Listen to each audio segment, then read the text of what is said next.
To all of my dear student, in previous section we have discussed about the definition of electrochemistry and the basis of battery invention कि battery का invention कैसे हुआ था, electrochemical cell सबसे पहले कैसे बना था। तो उसमें हमने ये देखा था स्पॉन्टेनियस रेडॉक्स रिएक्शन आपको देखने को मिला था। जिंक जो है आयनाइज हुआ था, जिंक +2 इलेक्ट्रॉन में, copper ion catches the electron to form copper salt. ठीक है, तो ये स्पॉन्टेनियस रेडॉक्स रिएक्शन हुआ था और टेम्परेचर सोल्यूशन का इंक्रीज हुआ था। अब ये जो रेडॉक्स रिएक्शन हुआ है बच्चों, इसमें ये हुआ था कि direct redox reaction, this was direct redox reaction. Direct redox reaction का मतलब जिंक ने जैसे ही इलेक्ट्रॉन को लूज किया, कॉपर के आयन ने इलेक्ट्रॉन्स को ले लिया, कैप्चर कर लिया।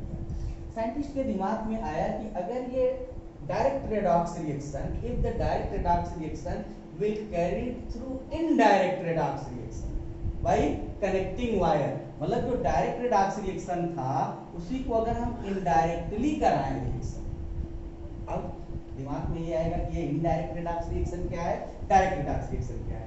डायरेक्ट में ये है कि इलेक्ट्रॉन जैसे ही लूज हो उसको कोई कैप्चर करने वाला मिल जाए और वो इलेक्ट्रॉन कैप्चर कर लिया जाए। इनडायरेक्ट रेडॉक्स रिएक्शन का मतलब वो जो इलेक्ट्रॉन निकल रहा है वो इलेक्ट्रॉन ट्रांसफर हो थ्रू द कनेक्टिंग वायर, उसके बाद दूसरा वाला जो सब्सटेंस है इलेक्ट्रॉन को ले।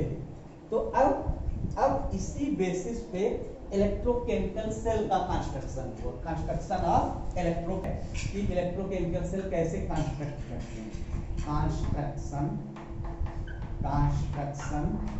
ऑफ इलेक्ट्रोकेमिकल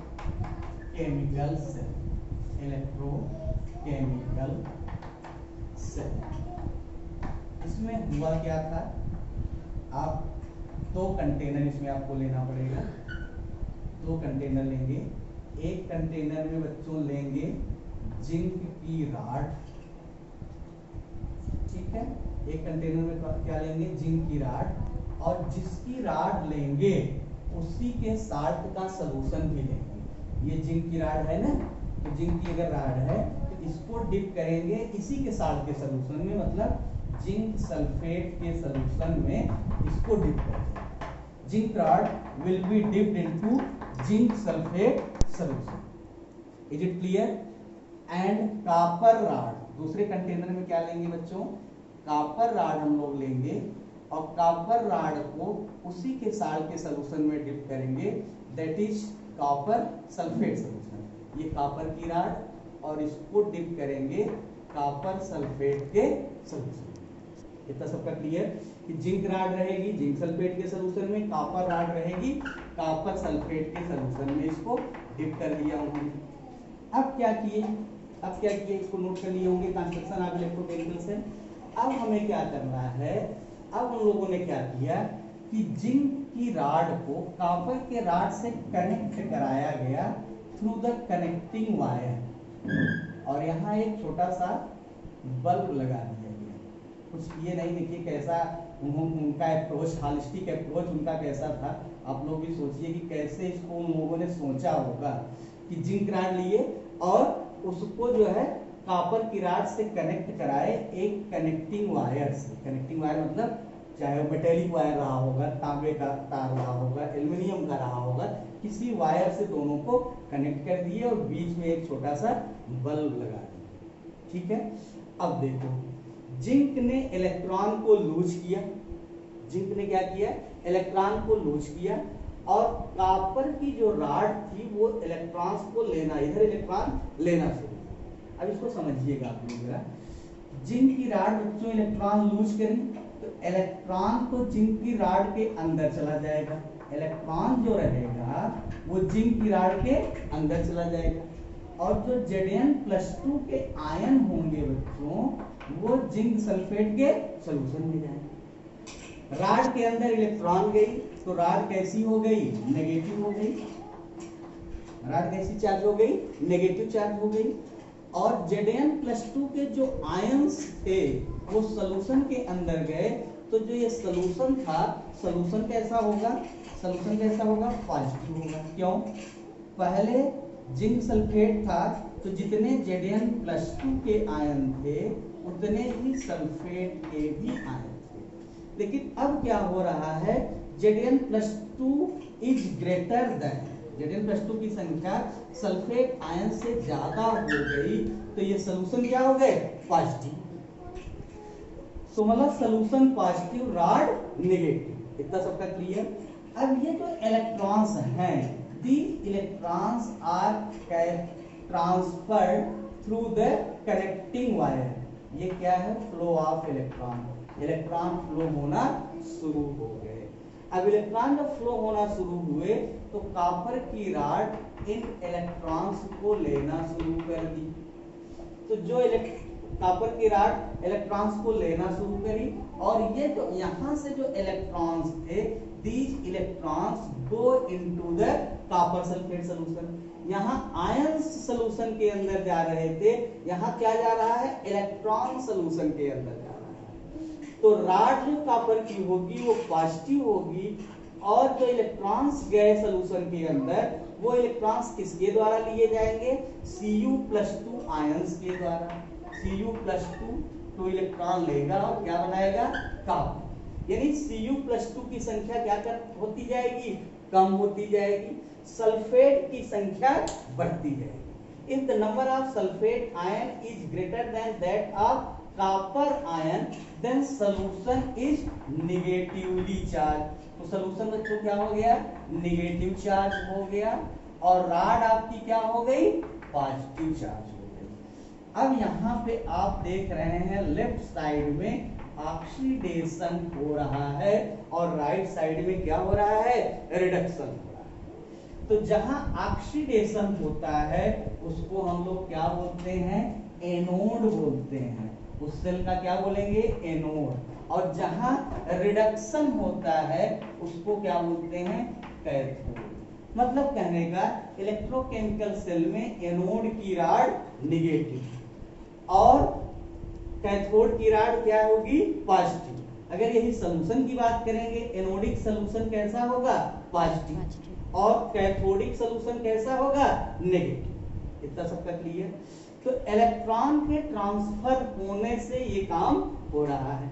आपको ये भी फिजिक्स में पता है कि the flow of electron causes the current। Electron अगर फ्लो होता है तो यही करंट काज करता है। The direction of flow of current is just opposite to that of electron। अगर ये इलेक्ट्रॉन के फ्लो होने का डायरेक्शन है, जिसमें मैंने एरो बनाया है, तो करंट के फ्लो होने का डायरेक्शन क्या होगा? Just opposite. ये करंट फ्लो हो गई, करंट के फ्लो होने का डायरेक्शन हो गया। ठीक है। अब इस करंट के फ्लो होने की वजह से ये जो बल्ब आपने लगाया था, बल्ब क्या हो गया? जल जाएगा। तो अब बल्ब जल गया। कैसे जला? Due to spontaneous conversion of chemical energy into electrical energy. यही केमिकल एनर्जी इलेक्ट्रिकल एनर्जी में कन्वर्ट हुई जो बल्ब को जला। इतना सबका क्लियर? अच्छा, जब बल्ब ये जल गया, बल्ब अगर ये बल्ब जल गया तो बल्ब को जलते रहना चाहिए, लेकिन बच्चों हुआ क्या कि ये जो बल्ब था ये सिर्फ 5 सेकंड या 2 सेकंड के लिए ही बल्ब जला। उसके तुरंत बाद इट गेट पुट ऑफ, ये बुझ गया, बल्ब जलना बंद हो गया 2-5 सेकंड के बाद। तो साइंटिस्ट को लगा कि इतना सारा सब कुछ सेटअप हमने किया, जिंक राड लिया, जिंक सल्फेट में डाला, कॉपर राड लिया, कॉपर सल्फेट में डाला, वायर कलेक्ट किए, बल्ब कलेक्ट किए, सिर्फ 2 सेकंड बल्ब जलाने के लिए तो नहीं ऐसा होगा कि 2 सेकंड बल्ब जला काम खत्म हो गया, तब तो इस बैटरी का कोई मतलब नहीं हुआ। तो फिर साइंटिस्ट के दिमाग में आया कि there should be some correction in making this type of battery. ऐसी बैटरी को बनाने के लिए कुछ करेक्शन हमें करना पड़ेगा। अब करेक्शन में क्या सोचा गया कि बल्ब बुझा। बल्ब बुझने का रीजन अगर आप भी सोचिए तो यही होना चाहिए कि अगर इलेक्ट्रॉन लगातार फ्लो करता होता तब तो करंट भी फ्लो करती। बल्ब के बुझने का मतलब करंट फ्लो होना बंद हो। करंट इसलिए फ्लो होना, अब करंट फ्लो होना बंद हुई तो बल्ब बुझ गया। तो करंट इसलिए नहीं फ्लो हो रही है क्योंकि इलेक्ट्रॉन का फ्लो नहीं हो रहा है। अब हम लोग इस पे सोचेंगे कि इलेक्ट्रॉन का फ्लो क्यों नहीं हो रहा है। जिंक अपना इलेक्ट्रॉन को निकाल रहा है और राड के अंदर जा रहा है, Zn+2 सोल्यूशन के अंदर जा रहा है। अब आप ये समझिए थोड़ी ही देर के बाद क्या होगा, ढेर सारे Zn+2 के आयन राड के चारों तरफ एकोमोडेट हो जाएंगे। ढेर सारे Zn+2 के आयन राड के चारों तरफ, जिंक की राड के चारों तरफ एकोमोडेट होना शुरू हो जाएंगे। और फर्दर अगर Zn+2 आयन और निकलना चाहेगा तो Zn+2 और Zn+2 दोनों पॉजिटिव पॉजिटिव पॉजिटिव में क्या होगा, रिपल्सन होगा, आयंस का निकलना बंद हो जाएगा। अब आयंस का अगर निकलना बंद हो जाएगा तो इलेक्ट्रॉन्स का भी निकलना बंद हो जाएगा। तो इलेक्ट्रॉन्स अगर निकलना बंद हो जाएगा तो इलेक्ट्रॉन का फ्लो बंद हो गया, फ्लो अगर बंद हो गया तो करंट भी नहीं फ्लो हुई, बल्ब बुझ गया। इधर से भी देख सकते हैं आप, यहाँ कॉपर के आयन से इलेक्ट्रॉन अंदर की तरफ जा रहे हैं, यानी निगेटिव चार्ज की संख्या क्या हो रही है, बढ़ रही है। थोड़ी देर के बाद अगर फर्दर इलेक्ट्रॉन इसके अंदर आना चाहेंगे तो इलेक्ट्रॉन भी निगेटिव और सल्फेट आयन भी निगेटिव, निगेटिव निगेटिव में क्या होगा, रिपल्सन होगा। Due to repulsion the flow of electron will stop and the current will stop, bulb will put off. Is it clear? Electron का फ्लो होना क्यों बंद हुआ सबके समझ में आ गया होगा। ठीक है, हो गया। Now we will discuss it in our next class. This one is construction of electrochemical circuit.